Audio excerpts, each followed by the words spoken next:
switch gears and we're going to get into the questions that I would like to ask you today. Sure.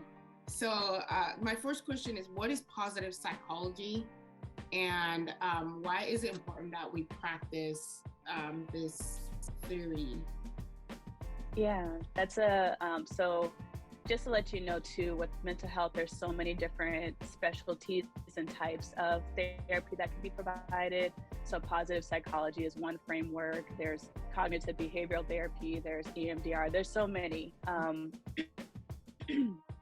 And you want to follow the ones that are called evidence-based practices, which means, or EBPs, which means that they've been backed by a certain amount of research and have shown consistent, decent results as far as like positive outcomes based on, their modality for specific populations and individuals with specific needs. So positive psychology is one of those frameworks. Now, I don't like to say I'm a specialist in any particular type, right? Like, I don't like to, because there are some people who actually get training and specific certificates for positive psychology, but there's a website called psychologytoday.com, and I feel like it gave a really great breakdown in a more like simplistic way where you could just get the basic framework. So positive psychology is more of like,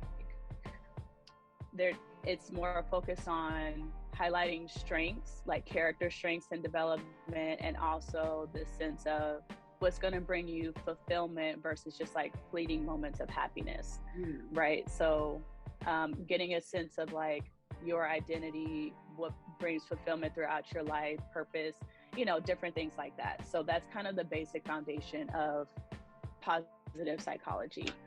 And I think that's something we can all use for sure, Absolutely. I think so. I think so too. Thank you for that breakdown. I think so too, because I believe that we're all healers of ourselves.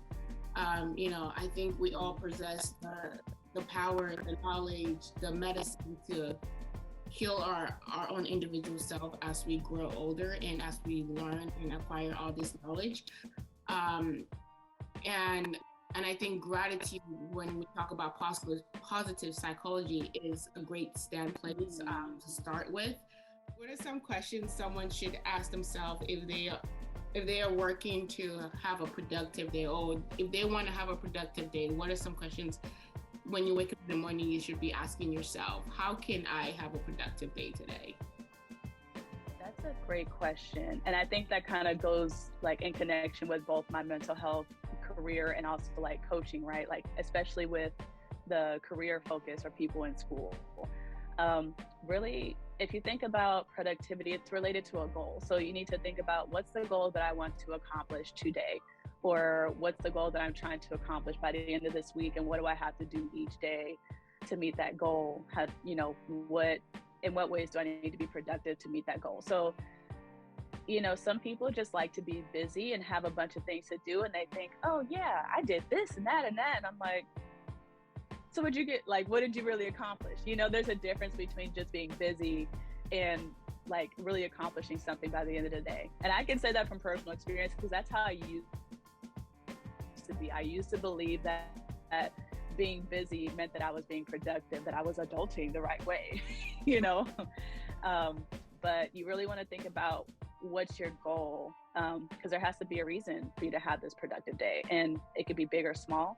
And what are the steps that you need to take to get to that goal? So that would be the question I'd say, like, to reflect on when you start your day, or even the day before. Awesome. I like that, the day before, planning your next day the night before. I think that's helpful, especially when you're doing a routine type of, or when you're on a routine type of schedule. I have found it really helpful to plan the day before.